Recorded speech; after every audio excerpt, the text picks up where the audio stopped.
Kamu sadar nggak, dunia sekarang rasanya makin aneh. Harga kebutuhan terus naik, mata uang makin kehilangan nilai, tapi entah kenapa banyak orang masih tenang-tenang aja. Seolah semuanya baik-baik saja. Padahal, tanda-tanda krisis itu udah muncul di mana-mana, dari gejolak ekonomi global sampai perubahan gaya hidup yang bikin sistem lama pelan-pelan rapuh.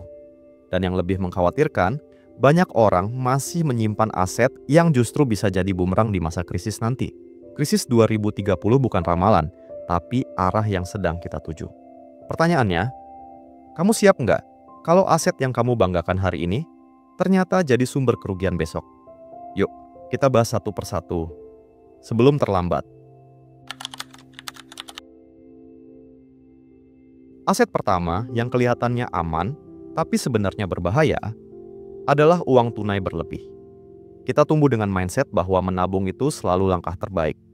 Tapi, kenyataannya, di era inflasi tinggi, uang justru jadi aset yang paling cepat kehilangan nilai. Setiap tahun, daya belinya terus menurun tanpa kita sadari. Harga barang naik, biaya hidup meningkat, sementara nilai uangmu diam di tempat. Punya uang tunai memang penting untuk darurat, tapi kalau terlalu banyak disimpan, justru pelan-pelan mencair, seperti es batu di bawah matahari. Orang yang sibuk menimbun uang, tanpa mengelolanya, sedang kalah perlahan oleh waktu. Jadi sebelum kamu merasa aman karena punya tabungan besar, pikir lagi. Apakah uang itu benar-benar bikin aman atau cuma bikin kamu tenang sementara? Banyak orang masih percaya, selama punya tabungan, hidupnya aman. Tapi di balik angka saldo yang kelihatan stabil, ada kenyataan pahit. Nilainya menyusut sedikit demi sedikit. Bunga bank yang kecil nggak akan pernah bisa menandingi laju inflasi. Uang kamu mungkin tetap 100 juta di layar, tapi nilainya bisa tinggal 80 juta dalam kenyataan. Dan yang lebih berbahaya, semua itu terjadi diam-diam. Kita nggak merasa rugi secara langsung, tapi daya beli hilang perlahan. Itu sebabnya banyak orang yang kaget saat sadar uang yang dulu cukup untuk hidup 1 tahun, sekarang cuma cukup 6 bulan. Krisis 2030 akan mempercepat proses ini. Yang cuma menabung akan kalah. Yang bisa membuat uangnya bekerja akan bertahan. Bukan berarti menabung itu salah. Menabung tetap penting, tapi bukan untuk semua tujuan. Kamu butuh dana darurat, iya, tapi selebihnya uang harus bergerak. Kalau kamu biarkan diam, nilai uang akan menurun setiap detik. Mulai ubah cara menyimpan. Alihkan sebagian ke aset produktif, entah itu bisnis kecil, reksadana, emas, atau instrumen yang bisa menjaga nilainya dari inflasi. Krisis 2030 nanti bukan cuma soal kehilangan uang, tapi soal kehilangan nilai. Yang bijak bukan yang punya uang paling banyak, tapi yang tahu cara menjaganya tetap bernilai.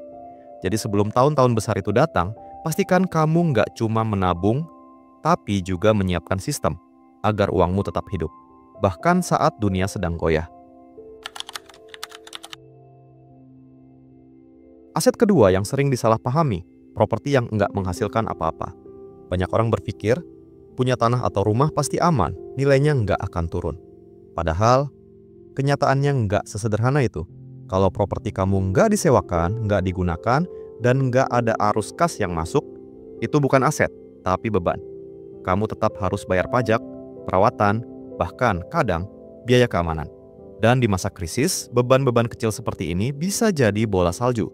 Apalagi kalau properti kamu berada di lokasi yang stagnan atau sulit dijual. Ingat, punya aset besar bukan berarti kamu kaya kalau aset itu nggak bisa bantu kamu bertahan. Di krisis 2030 nanti, bukan ukuran aset yang penting, tapi kemampuannya menghasilkan nilai nyata. Selama bertahun-tahun, banyak orang percaya harga properti pasti naik. Tapi sekarang, tren mulai berubah.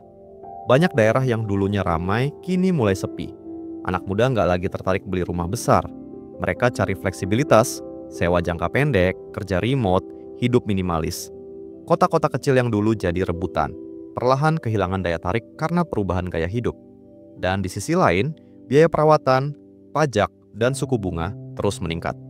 Jadi meski harga rumah terlihat stabil, nilai realnya bisa turun kalau nggak menghasilkan cash flow. Krisis global dan tren digital membuat memiliki bukan lagi simbol kemapanan, tapi kadang justru beban yang membatasi gerak. Kalau properti kamu diam, nilainya pun ikut diam, bahkan bisa menurun tanpa kamu sadari. Kalau kamu punya properti yang nggak produktif, coba pikirkan ulang. Apakah aset itu benar-benar menguntungkan atau cuman jadi sumber biaya bulanan yang nggak terasa? Kalau bisa disewakan, sewakan. Kalau bisa dikembangkan, kembangkan. Tapi kalau semua itu nggak memungkinkan, mungkin saatnya melepaskan. Banyak orang terjebak pada rasa sayang dan akhirnya terperangkap di aset yang terus menurun nilainya. Padahal, menjual aset mati untuk dialihkan ke aset produktif bisa jadi langkah paling bijak menjelang krisis. Ingat, bukan banyaknya aset yang menentukan kekuatan finansialmu, tapi seberapa cepat asetmu bisa menolongmu ketika keadaan berubah. Krisis 2030 akan menguji hal itu, dan yang sadar lebih awal akan punya peluang lebih besar untuk selamat. Aset ketiga yang sering disalahartikan, kendaraan mewah. Mobil sport, motor besar, atau mobil keluaran terbaru memang menggoda. Bentuknya keren, statusnya tinggi, dan rasanya menyenangkan saat orang menoleh kagum di jalan. Tapi begitu keluar dari showroom, nilainya langsung turun drastis. Kendaraan itu bukan aset yang tumbuh, tapi barang yang terus menyusut setiap kilometer. Di masa ekonomi yang nggak pasti, barang seperti ini justru bisa jadi beban. Harga bahan bakar naik, servis makin mahal, dan pajak kendaraan mewah nggak murah. Kalau kamu beli bukan karena kebutuhan, tapi karena gengsi, maka kendaraan itu bukan aset, tapi alat pembakar uang dengan mesin elegan. Krisis 2030 nanti akan membedakan siapa yang beli untuk fungsi dan siapa yang beli untuk kesan. Kadang kita beli kendaraan bukan karena butuh, tapi karena tuntutan sosial. Ingin terlihat sukses, ingin dianggap berhasil, padahal isi dompet belum tentu sejalan. Gengsi bisa jadi racun yang pelan-pelan menguras keuangan tanpa terasa.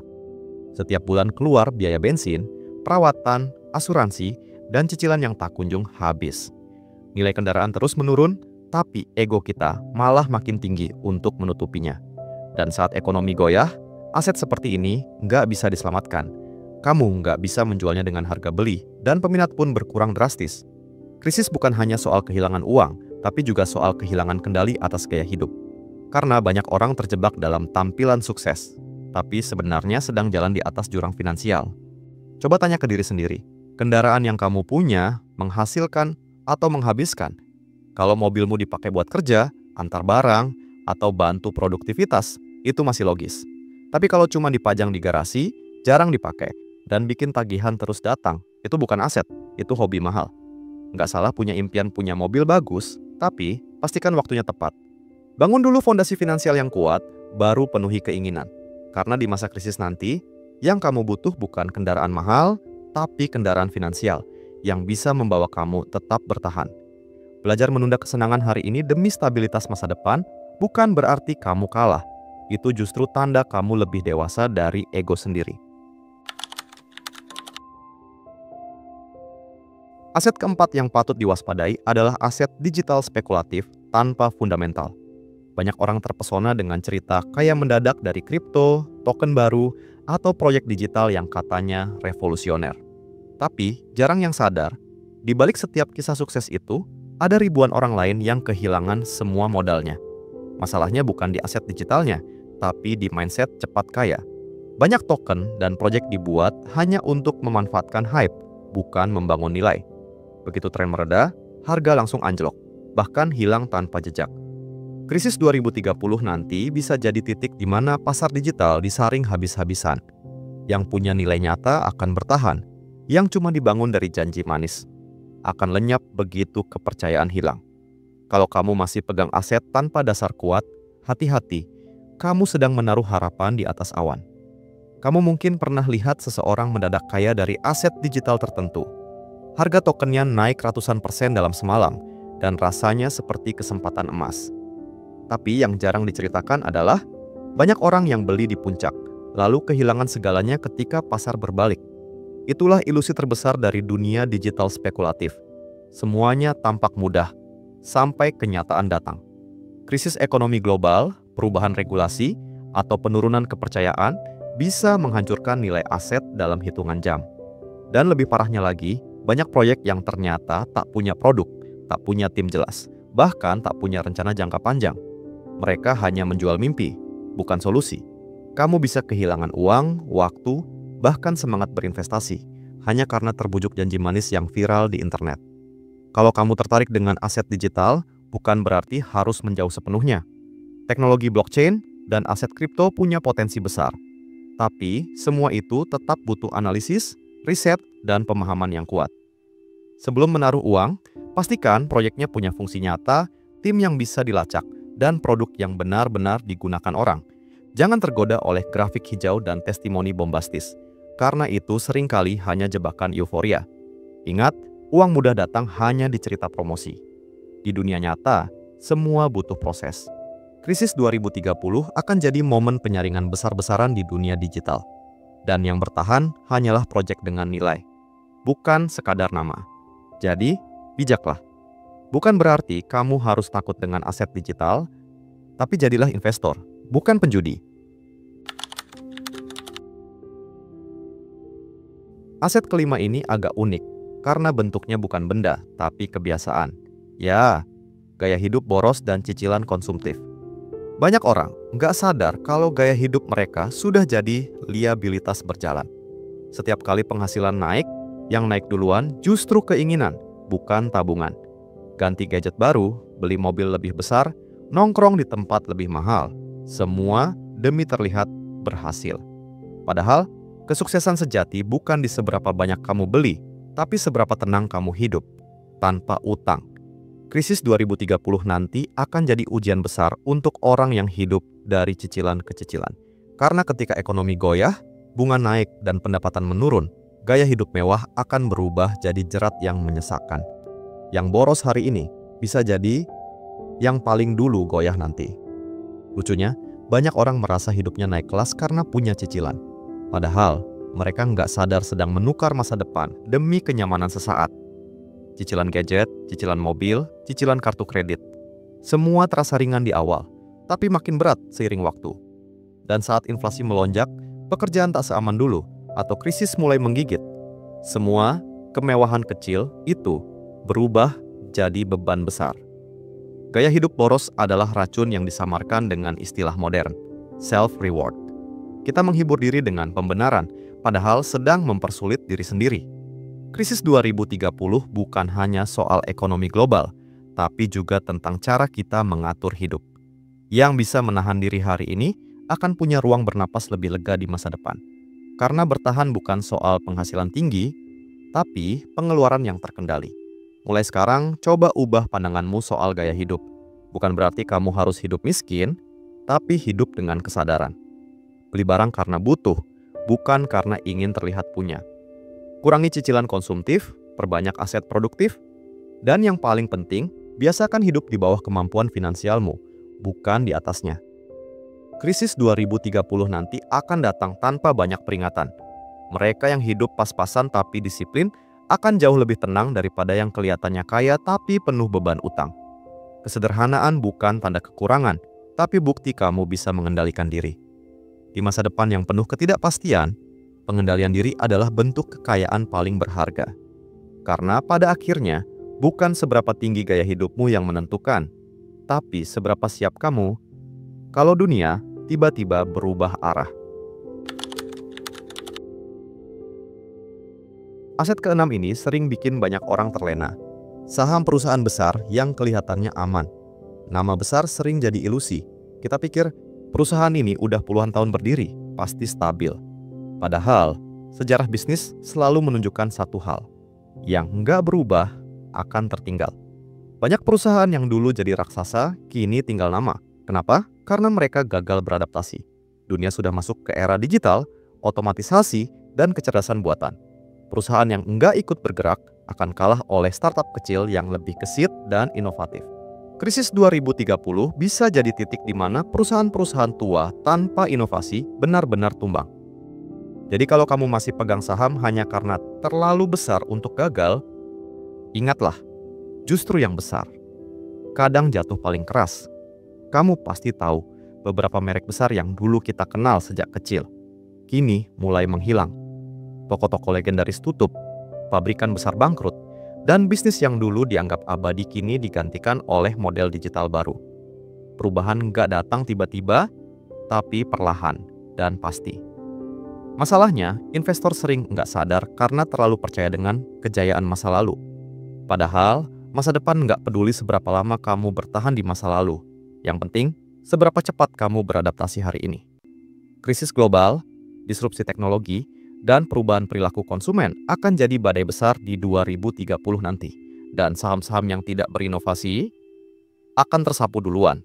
Jadi jangan cuma lihat laporan laba tahun ini, lihat juga apakah perusahaan itu masih relevan 5-10 tahun ke depan. Kalau kamu masih punya saham di perusahaan yang stagnan, coba evaluasi. Apakah bisnisnya masih berkembang atau hanya bertahan karena nama besar? Apakah mereka menyesuaikan diri dengan tren baru, energi hijau, digitalisasi, atau masih berpegang pada cara lama? Karena 2030 bukan akan menyingkirkan bisnis kecil, tapi bisnis yang menolak berubah. Sebagai investor, tugas kita bukan hanya menanam uang, tapi menanam visi. Pilih perusahaan yang terus berinovasi, punya strategi masa depan, dan bisa beradaptasi dengan cepat. Kalau kamu masih bertahan di saham klasik hanya karena nostalgia, kamu sedang menolak masa depan. Ingat, yang kuat bukan yang paling besar, tapi yang paling cepat beradaptasi. Dan dalam dunia yang berubah secepat sekarang, adaptasi adalah bentuk investasi terbaik. Aset ketujuh ini sering disangka lambang kemewahan, padahal bisa jadi jebakan halus, barang koleksi tanpa pasar liquid. Mulai dari lukisan, jam tangan langka, kartu edisi terbatas, sampai sneakers mahal. Semuanya terlihat seperti investasi gaya hidup. Masalahnya, nilai barang koleksi itu sangat bergantung pada selera orang lain. Selama masih ada tren dan pembeli yang tertarik, nilainya tinggi. Tapi begitu tren bergeser, harganya bisa jatuh seketika. Dan di masa krisis, siapa yang mau beli barang koleksi mahal kalau kebutuhan pokok aja susah terpenuhi? Kamu mungkin punya barang bernilai ratusan juta, tapi tanpa pembeli, nilainya nol. Krisis 2030 nanti bisa jadi saat di mana barang koleksi kehilangan pesonanya. Karena orang akan lebih memilih uang tunai dan aset liquid daripada simbol status. Banyak orang bangga punya koleksi mahal, jam limited edition, motor klasik, atau barang langka yang katanya naik terus nilainya. Tapi mereka lupa, nilai itu cuma berlaku kalau ada yang mau beli. Barang koleksi nggak bisa dicairkan cepat seperti saham atau emas. Dan di tengah ketidakpastian ekonomi, orang akan berpikir dua kali untuk beli sesuatu yang nggak penting. Pasar barang koleksi sangat kecil dan makin sempit saat krisis melanda. Kamu bisa saja punya aset yang nilainya tinggi di kertas, tapi tak bisa menolong saat kamu butuh uang tunai. Krisis membuka mata banyak orang bahwa nilai sejati bukan di seberapa langka barangmu, tapi seberapa cepat asetmu bisa menyelamatkanmu saat keadaan berubah. Karena ketika dunia mulai berhitung, emosi kolektor tidak lagi punya nilai. Kalau kamu punya barang koleksi, coba renungkan. Apakah barang itu sekadar kebanggaan atau memang punya nilai jual nyata? Nggak salah punya hobi, tapi jangan sampai hobi jadi jebakan finansial. Kalau koleksimu nggak menghasilkan, pertimbangkan untuk menjual sebagian selagi pasar masih hidup. Alihkan hasilnya ke aset yang lebih liquid atau yang bisa memberi penghasilan pasif. Karena begitu krisis datang, banyak orang yang terlambat sadar. Barang koleksi mereka cuma jadi aset mahal yang nggak bisa dimakan. Nilai sentimental itu berharga, tapi bukan penyelamat finansial. Krisis 2030 nanti akan memaksa kita semua membedakan antara barang kesenangan dan aset ketahanan. Dan keputusan untuk melepaskan sesuatu hari ini bisa jadi langkah penyelamat di masa depan. Aset ke-8 ini yang paling berbahaya, karena bukan hanya bisa menguras uangmu, tapi juga menghancurkan kepercayaanmu pada investasi. Namanya investasi bodong berkedok bisnis cepat kaya. Mereka selalu datang dengan wajah ramah, presentasi meyakinkan, dan janji profit besar dalam waktu singkat.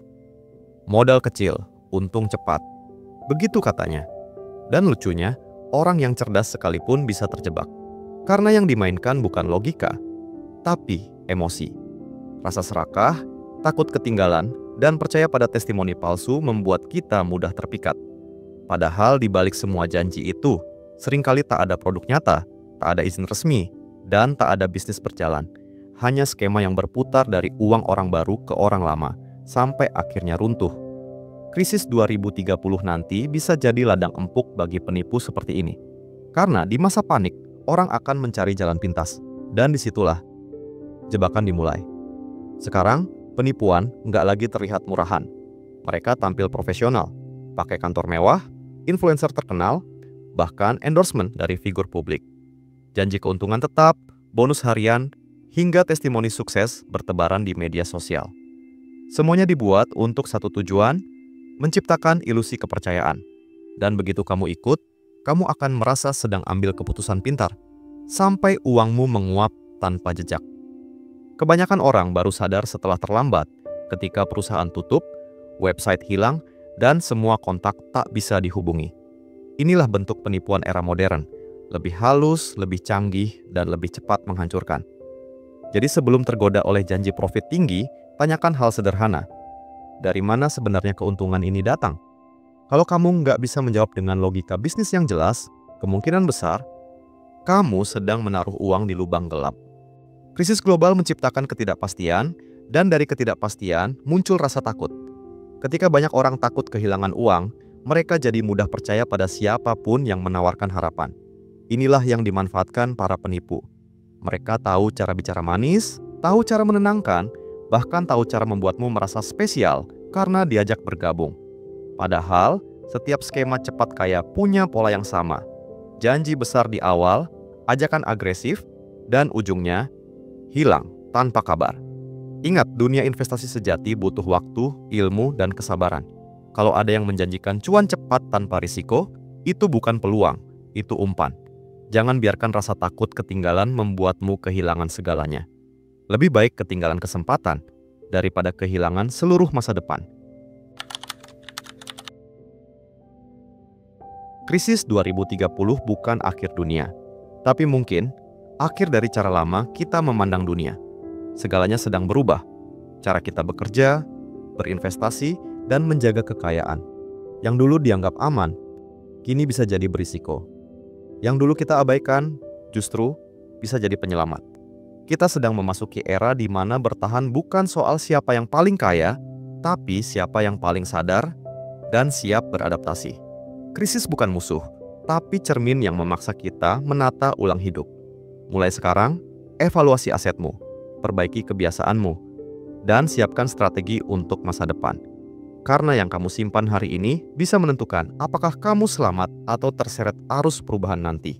Ingat, masa depan tidak menunggu yang lambat. Dan yang paling beruntung di 2030 nanti bukan yang punya banyak uang, tapi yang sudah belajar hari ini. Selagi masih ada waktu. Kalau kamu merasa video ini membuka wawasanmu, jangan berhenti di sini. Klik tombol like biar YouTube tahu kamu suka konten reflektif seperti ini, tekan subscribe dan aktifkan lonceng notifikasi, supaya kamu nggak ketinggalan pembahasan lain seputar finansial, krisis global, dan strategi bertahan di era perubahan besar. Dan tulis di kolom komentar, aset mana yang paling bikin kamu mikir ulang setelah nonton video ini. Biar kita bisa diskusi bareng di sana. Karena di masa menuju 2030, pengetahuan bukan cuma kekuatan, tapi juga perlindungan.